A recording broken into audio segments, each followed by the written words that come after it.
What better weapon than the human brain? Wendy Hoffman, mind control victim. In 2017, 12 million pages of classified documents were released to the public from the Central Intelligence Agency. Through the grainy documents, stained with pitch-black streaks and hastily scribbled notes, one of the most devastating weapons of our government ever researched came into focus. The subject of mind control programs has become the stuff of pop culture legend, but underneath the rose-tinted melodrama of hits like Stranger Things or the action of Marvel's The Winter Soldier, the terrifying and mysterious truth, if such a thing exists, emerges. A tale of desperation stemming from the lust for power.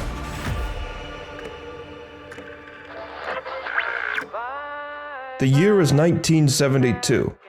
American Pie by Don McLean is the #1 song in the nation. The Godfather is one of the biggest films of all time. And America is fighting 2 wars. One is fought under the canopy of blood-soaked trees and the sticky wet brush in Vietnam. And one is being waged behind the Iron Curtain, a clandestine war shrouded in mystery and espionage, where the threat of nuclear annihilation hung by a thread, caught between the eagle and the bear. It is during this shadow war where the CIA birthed a potentially horrifying and world-altering program known as Project Stargate, enlisting the aid of renowned psychic and paranormalist Uri Geller to wage a war, not of wiretaps and ciphers, but of the mind.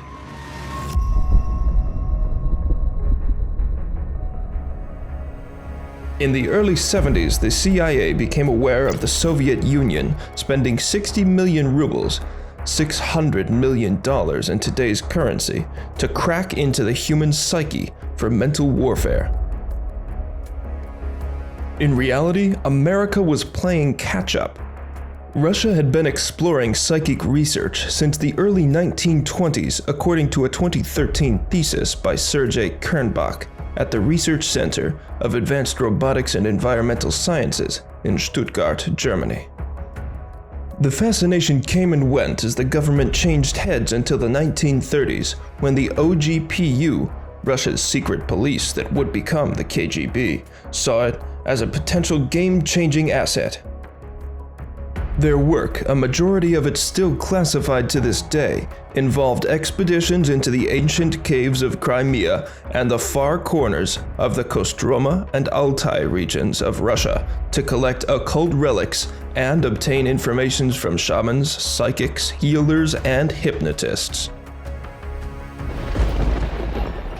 To test the artifacts with the power of these individuals, they would be locked in a black room with no light or noise and studied. Whatever became of the secrets that could have been unlocked in that room died with the men involved after the Russian government allegedly deemed the program incompetent. More concerning is the fact that those who went on the expedition across Russia to find the mystical artifacts were murdered as well. Did they find too little? Or discover too much? Quick interruption. Remember to like and subscribe if you enjoy this video, as the YouTube algorithm is quick to dismiss videos about hidden history.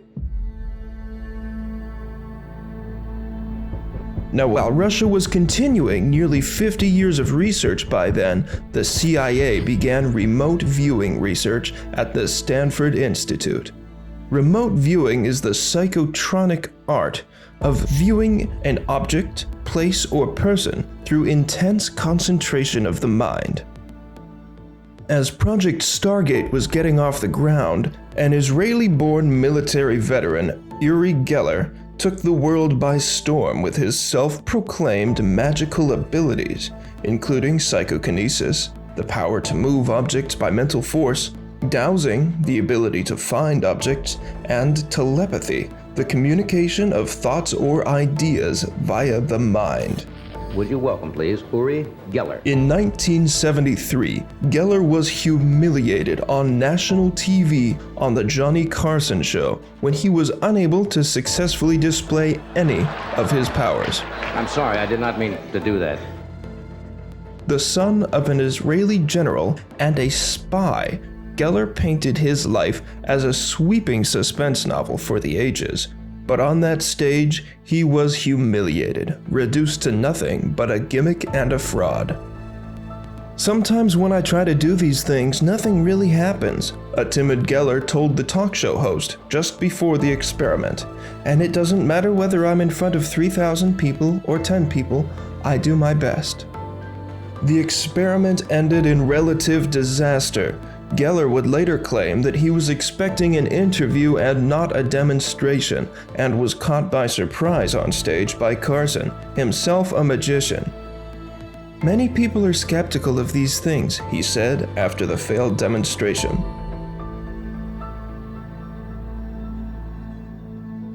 The CIA, however, was far from skeptical. In fact, they saw potential in Geller. He was soon recruited, making him one of the CIA's many guinea pigs. H.E. Puthoff, Ph.D., for the Institute for Advanced Studies in Austin, Texas, was the Stanford program's founder and first director, and detailed several fascinating instances of the program's successes, including a candidate that was able to successfully sketch a USSR R&D facility in Semipalatinsk after being given only the classified site's use and coordinates.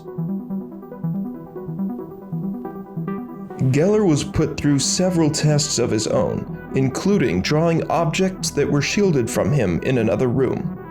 The findings deemed that he, quote, demonstrated his paranormal perceptual ability in a convincing and unambiguous manner. Geller alluded to his involvement, stating that the CIA was worried that Russia had, quote, people like him. Being able to draw objects and to visualize targeted sites were only a few of the successful operations that we know about. Geller isn't the only known remote viewing operative that worked under the Stargate project and its many parallel programs.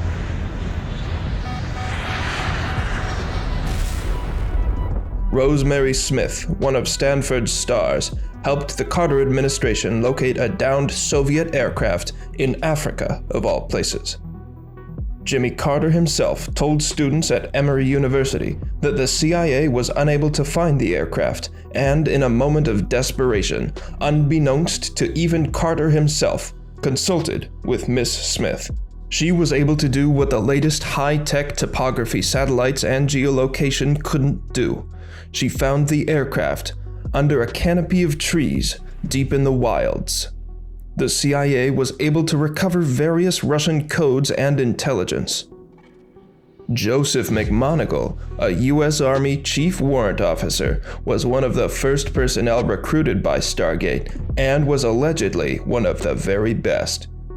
McMoneagle's remote viewing talents made him efficient in the CIA's campaigns against a Chinese nuclear arms facility, the Iran hostage crisis, the Red Brigades, and Libyan revolutionary Muammar Gaddafi.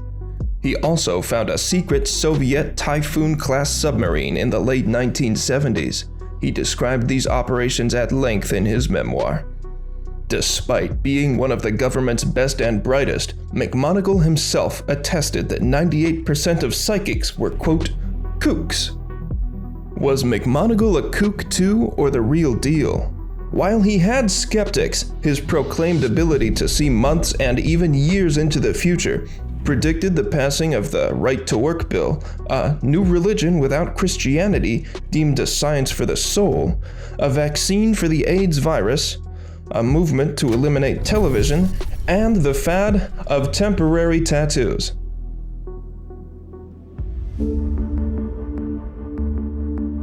By 1977, the U.S. Army's Systems Exploitation Detachment started the Gondola Wish program to evaluate potential adversary applications of remote viewing.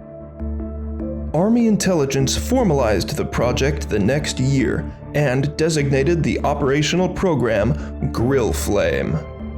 By 1979, the research that had been done at the Stanford Research Institute was integrated into the Project Grill Flame. In 1983, the project was redesignated again as INSCOM Center Lane Project, or ICLP. The government's closely guarded psychological program was revealed to the public in 1984 by reporter Jack Anderson for the Washington Post. Anderson would revisit the story almost a decade later, in 1995, to report that the CIA was still involved in the program, but that it was battling heavy scrutiny from both the government and the general public.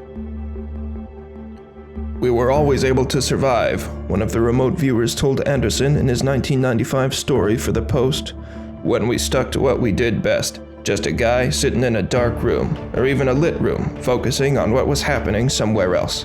There was no shaking, no big trance, no spirit entities speaking in different voices, nothing hoodoo voodoo. It seems to work enough times to make it valuable as a tip, if you will, to where the CIA's folks, or satellites, should be looking." The project was allegedly terminated that same year, ultimately judged by its misses rather than its hits.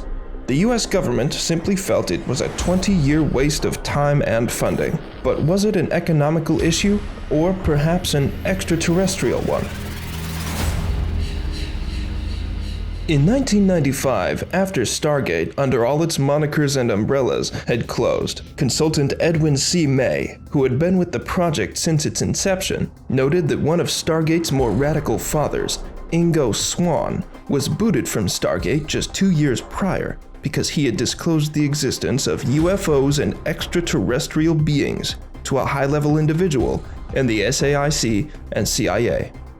Swann, it should be noted, allegedly worked with a top-level government agent known only as Mr. Axelrod, who hired Swann independently in the 1970s to conduct research on extraterrestrial threats and movements, as detailed in Swann's autobiography, Penetration: The Question of Extraterrestrial and Human Telepathy.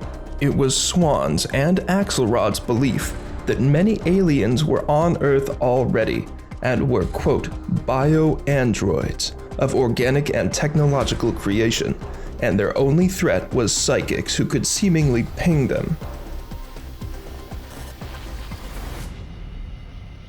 Swann and Axelrod even were said to have experienced a UFO in the far reaches of Alaska and had a first-hand encounter with the saucer.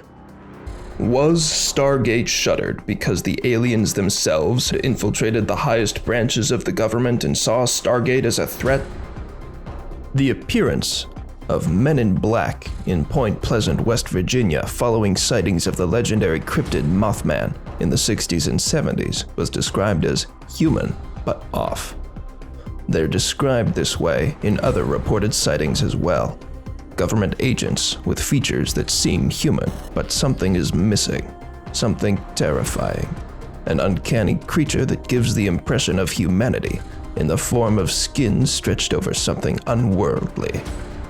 Similar to how Swann describes the alien bioandroids. So, was Stargate closed because it was a waste of time? Or because one of its own got too close to finding out the truth? Is there perhaps a rogue faction in the government that simply funneled Stargate's successes into another countermeasure against the alien threat that could exist within our own government? Is it too soon for us now? Or, more chillingly, is it too late?